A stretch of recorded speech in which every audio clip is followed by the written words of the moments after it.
Today I have another episode of Mugshot March, and I'm here with my friend, Mr. Samuel Burst. We sometimes call him Sam. He is a master storyteller, a master narrator. He's been a leader in sales training, in sales leadership, and I'm delighted that he's here today.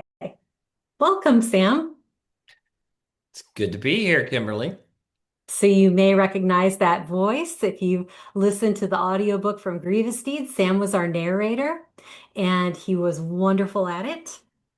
I'm going to show you a picture, Sam, and then I'm going to tell you a story. Does that sound good? Yeah, I'm All right. excited about this. Okay. I got a really good story for you, actually. I think you're going to love it. All right. So do you see anything on the screen? Oh yeah, I see three individuals. Uh-huh. But you see one individual. No, I see three. It's three pictures of the same individual. Oh, it didn't look Yeah. like the same individual. Okay. That's the way Folsom Prison did it, right? So you would see one face forward with a hat on, one Yeah. turned to the side, so you got the profile without the hat, and then one after they shave you and take away your giant mustache and your beard and everything, and put you in your prison stripes. This guy is named James Benjamin Mathiason. So his mugshot intrigued me when I Yeah, hear. I thought it was three individuals. I'm like, okay, now that, the more you're making me look at it, I'm like, oh, Yeah, he okay. looks a lot different without the mustache. I feel like that's probably the biggest change because without the hair, kind of similar. His eyes look more humorous before Well, the his nose, I'd see mustache. the nose that, especially the straight on shots of his nose, now I can see. But, just a quick glance, I thought there were three different individuals. James Mathiason was born on 4th of July on 1872 or in 1872. And according to the Los Angeles Evening Post record, I found a story about him and it was titled Her Big Brother, a Black Sheep, Shot Down by a Policeman. So the very first quote is from his little sister, and she says, I never knew him very well, except as my big brother, whom I adored as a little girl, and will love the way that a little girl loves a big brother whom she looks to as a protector. But I never saw him very often. He was away from home most of the time. He was in the Philippines for 3 years, and I was very proud that my big brother was a soldier, and I prayed that he might not be killed and that he would come home to me and my father. And when he came back, he went to Mexico, and I didn't see him, and now, and she broke off in tears. James Mathiason was 33 at the time this picture was taken. And he was the son of a Los Angeles businessman, Peter B. Mathiason. And I think he had a photographing firm, and photography was still pretty new. And they lived in Los Angeles. Peter was a very successful man. So his son here maybe felt some pressure to be very successful too. So what he ended up doing was he started taking $1 bills and putting a 2 0 in the place of the one. So basically altering them to make them look like $20 bills. Okay. So So he's a counterfeiter. he's a counterfeiter. It doesn't sound like a lot of money to us, but back then that was quite a bit of money. And so it was crude work, according to the Los Angeles Evening Times. And he was in Ocean Park one day, Ocean Park, California. He went to a dry goods store and he bought a shirt for $1.50, paid for it with a fake 20, and got $18.50 change. But as soon as he did, the storekeeper's looking at it, he's like, something doesn't look right here. He took off running. And the storekeeper called a policeman who was just kind of on his beat outside. And he said, that guy just passed a fake $20. So Calkins runs after him, the policeman, and he fires 4 times. And one bullet struck him in the back, and the other struck him in the right hip, which, like, his leg was temporarily paralyzed from that. So when the police officer caught up to him, he goes, I'm all up, raised up his hands. And they took him to the drugstore. They took him back to the drugstore. And there were 3 doctors that came in. And they were looking at the gunshot wound in his back and they were like, I don't know, man. It doesn't look good. And so he said, am I going to be okay? And they said, I don't think so. We think you're going to die. So he goes, raise me up. I want to sit up. And then he sits up. He's in a lot of pain and he goes, I need something to write with. So they bring him over a pad of paper and some ink, and he writes these words. Farewell, dear Aura. My last thoughts will be of you, James. But he wouldn't give an address or any instructions. That's all he wrote. And he had been using this alias Charles, but they rolled up his shirt sleeve and they saw on there that he had a tattoo. And the tattoo's in blue and red ink and it says Jim. So I'm gonna have to stop here for a second, Sam, and ask for your expertise. Do people normally tattoo their own names on their body? I've never seen that. I'm not an expert on tattoos. Um, it's usually bomb. Back in those days, I don't know. I think my grandfather was in World War One, and he had an anchor, but he was in the army, Oh, in France. So I don't know where the anchor came from, and I could be mistaken, but I remember he had a tattoo, but he got it in France during the trench war of World War One. So, but wow. back then, I don't know. It seems a little strange. So unless he did that because he was in the military, and if he got shot, somebody know who it was, but unless his last name wasn't on there. Huh, that's actually a really good point. He also had an anchor tattoo and he had a star on his shoulder. They found his family eventually and they're like, yeah, that's James, Jim, it was his own name. And they said that he had worked on board a ship, but they were really trying not to give out any details about him. And they said, do you know anybody named Aura? And they said, nope. And they said, has he ever been engaged? Has he ever been married? And they said he was engaged once to a girl, but her name wasn't Aura. And so the police started to think, you know what? We think Aura's a guy and it's somebody that he works with. And this was a warning, like, hey, they're on to us. He went to the receiving hospital and they said, hey, will you talk to us? Will you give a statement to the LA Times? And he goes, no, I don't want to say anything tonight. The pain is terrible and these bandages are choking me. So the reporter sits down and starts asking him questions anyway. Like he didn't just say no, he didn't want to talk. And he said, well, why did you run when the officer warned you to stop? And he said, I ran to escape. Isn't that why people generally run? And he started to laugh and then it hurt him. And so he started to roll over and he goes, please don't ask me anymore. I'm not going to talk anymore tonight. But before he went to sleep, they told him, you know what? You're actually going to live. And his father came to the hospital. And I don't know what his relationship was with his father. He said he didn't want his father to come. And he didn't really want his father to know that he had gotten picked up. But his dad was like pretty well known in LA at the time. He came to the hospital anyway and he said, you're my son, but if you have done wrong, you must be punished. I cannot help you. But his son said, I'm not complaining. So his father leaves and the press is still out there. They're still trying to figure out who this guy is. And he said, you must not ask me to bear evidence against my boy. And in his pockets, they found a pocketbook and it had three $1 bills, which had been counterfeited to 20. So he had $60 in his pocket, but not really. And he also had a very, very expensive gold watch with diamonds in it that he probably got, from ill-gotten gains. A couple days later, the LA Times gives us an update on James here, and they said Mathiason is under close guard, but he refuses to shed any light upon mysterious aura. So they talk with his father, his sister, they're trying to find his friends. Nobody knows anything about aura. The detectives who are working on the case believe this message may have been written to a pal and that it's simply a warning. So they tried to bait him with it and they said, can we take the message to Aura for you? And he said, not on your life. And they said, don't you wish to see her? And he said, I will see her in good season. And I can't tell you who Aura is. Not that I want to be short with you, but I just ain't talking now. So it was kind of a funny statement, right? Like he's being very unusually polite to the police, but he doesn't want to talk about Aura. So what do you think so far, Sam? Do you think Aura is real or not?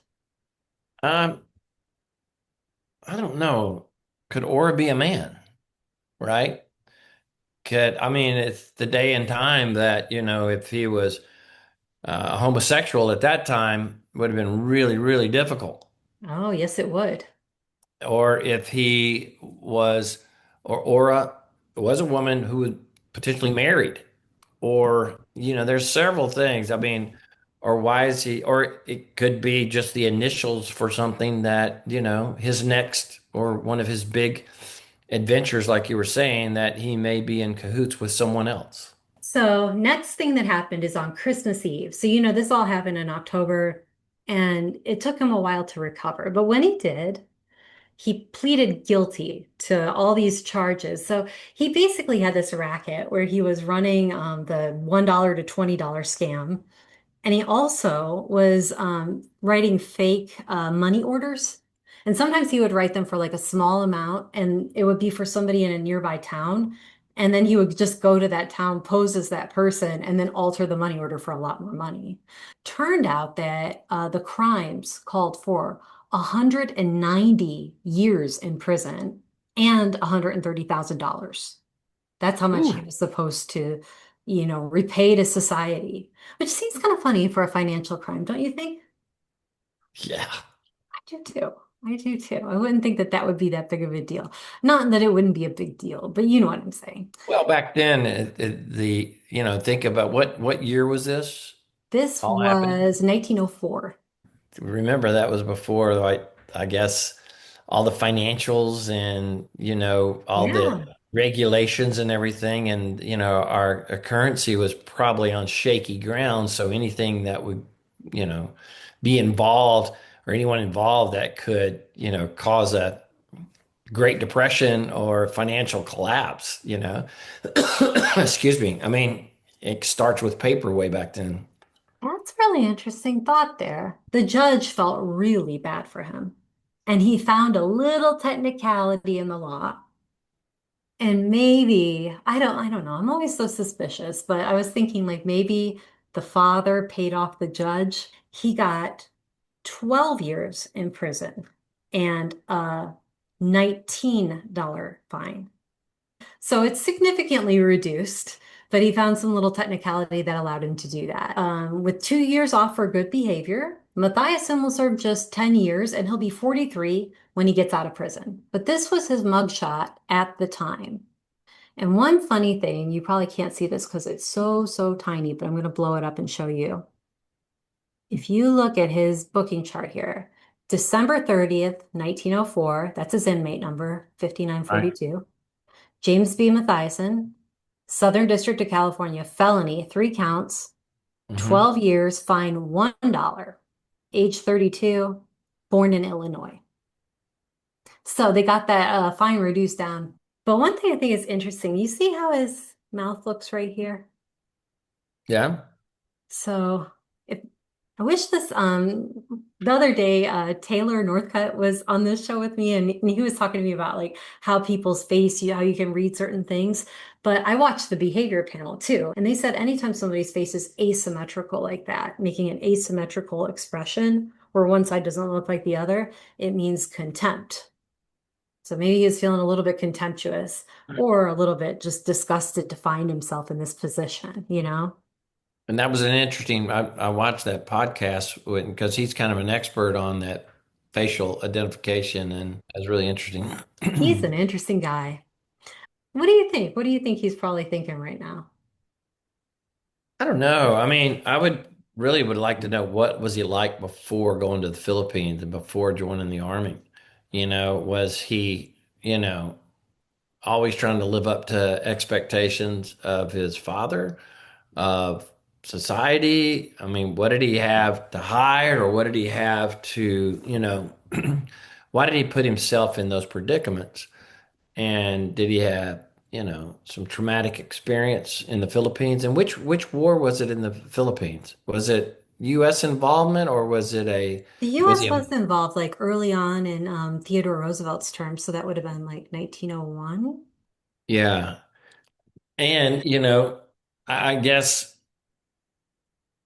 yeah, this is I'm not obviously an expert in any of this and the investigation, but I'm just thinking of what kind of triggered this, or was this a pattern from, early childhood that he didn't fit in, or he was this, or he was that, you know?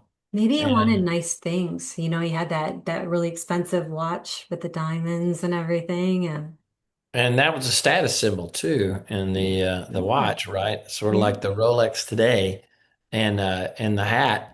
It's interesting, and it looks like he's got a collar, and it could be a pearl that's holding this. That little collar stay right there. yeah, yeah, A yeah.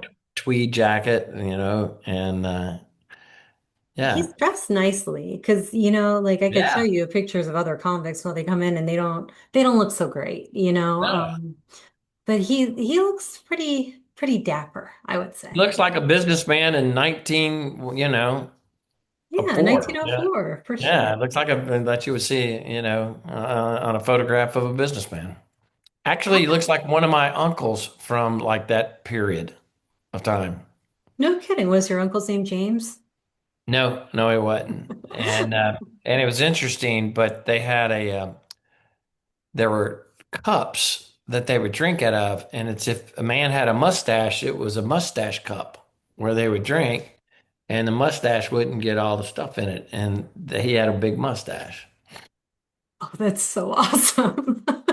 I I'm, love it. I don't, unless I'm dreaming it, but I'll I've heard of remember seeing mustache cups. huh?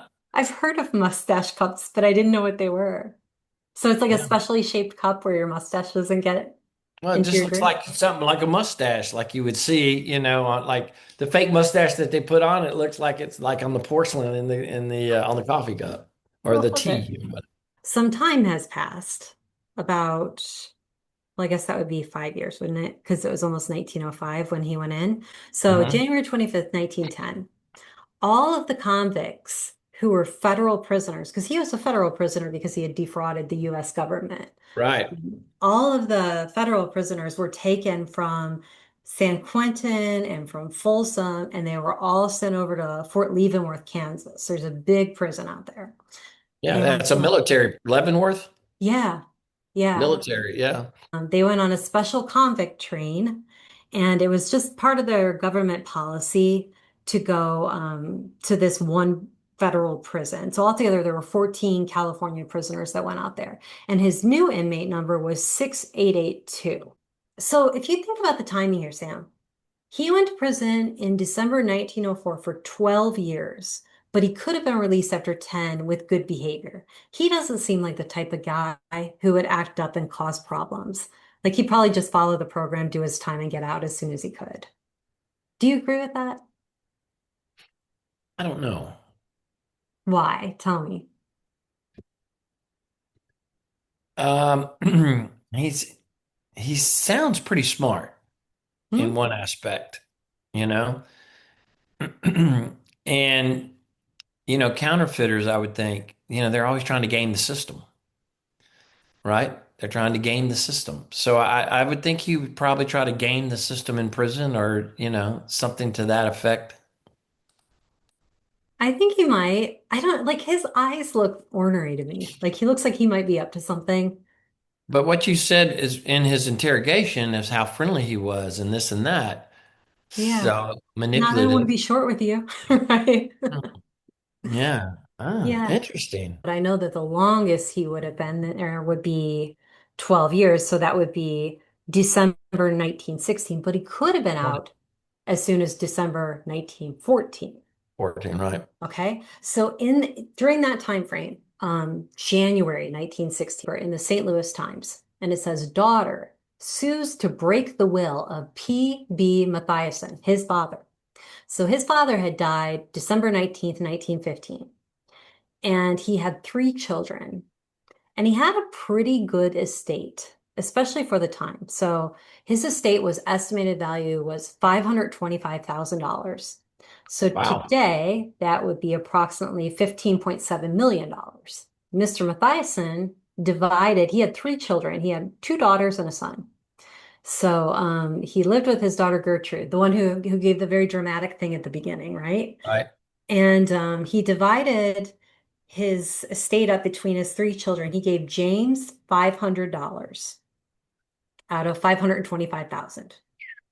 He gave his daughter Nellie $500 out of 525,000. Everything else went to Gertrude. And so, That he lived with. well, we Interesting. don't know if she lived with him still, actually. Like, we know that she was the last one to live there, but her sister sued her. And she was like, you know that dad was of unsound mind and he couldn't have possibly have done this. You changed the will. You were behind this. And she tried really hard, but they couldn't stop it. So Gertrude sold all the stocks that he had and everything. So Gertrude got to keep everything. So I don't know how James reacted, but Nellie didn't take it that well. $500 today would be about 14,500, which is a nice sum of money, but it's not if your dad has Not 15.7 million. 500,000 Yeah. So, or 15 point, what, 7 million. yeah, 15.7 million. I don't know if they ever talked to Gertrude again, but I don't know. I could sense some dramatic talent, in our first little run-in with her. But we actually do hear from James one more time. Can you see that? Yes. Okay, let me He's make it bigger. 51 now. Okay. And it's a marriage certificate. I hear about. Uh-huh. All right. Who's he marrying? I'm trying to see where that. Right Oh, under her. there you go. Aura, there it is. It's Aura. So it was a woman. It was a woman. Her name was Aura. So she was born February 20th, 1876. So she was about 4 years younger than him. And in 1892, when she was 15, she got married to a guy named William Carter Bates. And they had a son the following year named Henry Charles. And in 1898, she married George Luce. And she was 22 at the time. And in 1902, they had a daughter named Harriet Elizabeth. So she must have met Mathiason sometime around then, because that's 1902. He was shot and arrested in 1904. I couldn't find divorce records for either of those men, but I know that they were still alive. Her first husband died in 1945, and her second husband died in 1937. So she's getting married a third time in 1924. He married her, and they lived in Arizona for a little while. And he was a laborer because he didn't get his cut of the 15.7 million. And eventually they moved back to LA and they stayed together for the rest of his life. And he passed away in 1943. Aura lived until 1957. Anyway, that's the end of the story. Wow. Yeah, it's surprisingly uplifting for a Mugshot March story, I gotta tell you. Yeah, I was thinking that he went on to, work with, the early days of Capone and then the famous counterfeiters, and I'm expecting the Secret Service to be involved and all that. But that's I wasn't expecting that. I was expecting, if you go back to his mugshot, when I looked at him, was he trying to he's changed identities or whatever? Couldn't even find what his release date was from prison. It was hard to find out like exactly when he left, but it was a good long time before he married her because he would have gotten out either 1914, 15, or 16. And he got married Right. to her in 1924. What year did he pass? 43. All right, 43. That- And they did not have any kids? No, she was 48, so probably not. Oh, okay, yeah. Who knows? Because she seemed to be like have an inclination to marry people, like she got married a lot. But at the same time, she never got married to anybody else after she met him. Well, she was really young. I mean, not back then, but how old was she when her first marriage? 15. Yeah, I mean, that wasn't uncommon back then, considering the life expectancy. That's an interesting. I'm glad you invited me for this. This is always fun. I thought he was really an interesting looking guy. He looked like there was something going on back there. Sometimes they look so blank or almost scary, or those Folsom mugshots, though, there's something else because most of the times, like with San Quentin or whatever, you have one mugshot. Yeah, Or maybe they do like a face forward and a profile, but they don't do it after they shave your head and all of that. right, I think right. there's something that breaks your spirit there, right? They shave your head, they shave off your beard or your mustache or whatever, and then all of a sudden you're wearing these prison stripes. It's a little bit dehumanizing? Yeah, maybe that's how they control. Yeah, I bet. I mean, think about it. This guy was born right after the Civil War. Yeah, So that's his true. dad probably was alive during the Civil War, right? Hmm. I'd be interested in if he went to boarding school or anything like that. Why? Why boarding Well, school? if well-to-do families, some of the sons, if they were the sons, would go to boarding school, because yeah, well, maybe in Los Angeles they had schools, but they didn't have schools like we have them today, Yeah, you know, yeah. and for higher education. So I'd be curious of what his education level was. You would think, a counterfeiter, but he was just doing, he wasn't like had a printing machine and all of that, and that he was trying to. You remember the movie Catch Me If You Can I with love that Leonardo movie. DiCaprio? Yeah, he wasn't a sophisticated counterfeiter. I'll put it that way. Yeah, And how sophisticated it was because he had all the instruments, that's and had right. access to things back when it was at the 70s, and but this was 1904. You just didn't have the plates. He would have been like an inspiration for the real, what was that guy's name? Frank Abagnale? Yep, Abagnale, yeah, Abagnale, yeah. yeah. But I mean, it was crude. I mean, they had counterfeiters back then that, and they had other foreign countries, would counterfeit, and try to sabotage, our economy, just like the Germans tried to do to in London and England. They filled it with a bunch of, counterfeited pounds, you know. Really? And- yeah, I didn't yeah. know that. And they would try to, destabilize the economy. Huh. When you said that about, that could have been a bigger deal back then, I was thinking almost the reverse because if there's not really a centralized bank, that maybe it wouldn't matter that much, but I'm more seeing it from your perspective now. I think it probably would have been a bigger deal. It was definitely a big deal to like those people who aren't going to be refunded for that, right? So if he's passing Well, 20s here and there. yeah. So he wasn't an educated counterfeiter. We know that.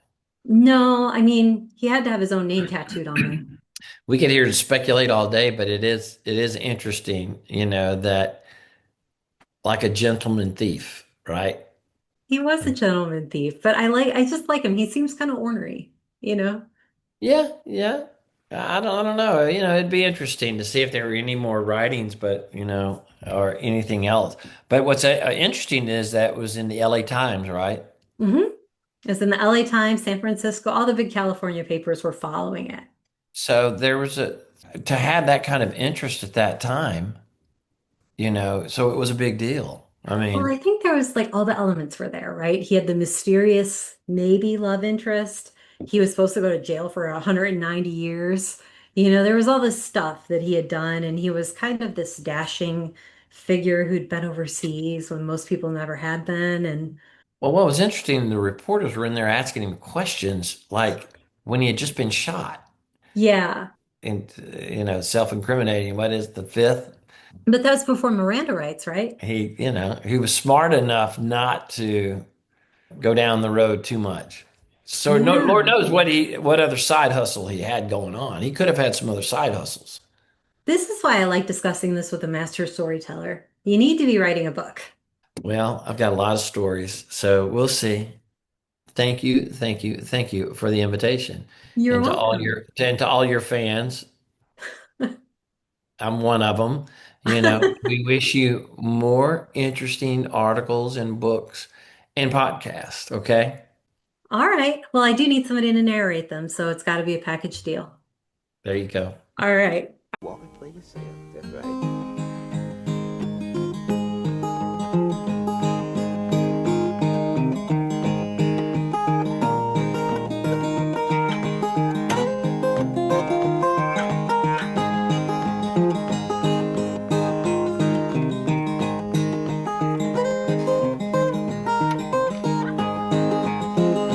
You got to walk that lonesome valley. Well, you got to walk it for yourself. Ain't nobody here can walk it for you. You got to walk that valley for yourself. My mother had to walk that lonesome valley. Well, she had to walk it for herself. It's nobody here could walk it for her. Yeah, she had to walk the Red Valley for herself.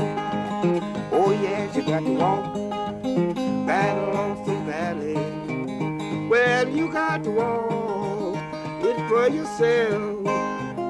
It's nobody here can walk it for you. You got to walk. My father had to walk that lonesome valley. He had to walk it for himself. There's nobody here can walk it for him. He had to walk. Oh, Jesus had to walk that lonesome valley. He had to walk it for himself. There's nobody here could walk it for him. He had to walk the Red Valley for himself.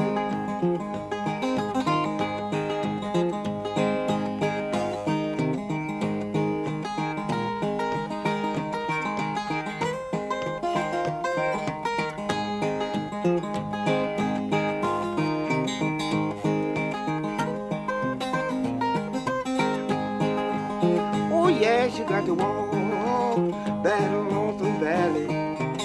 Well, you got to walk it for yourself. It's nobody here can walk it for you.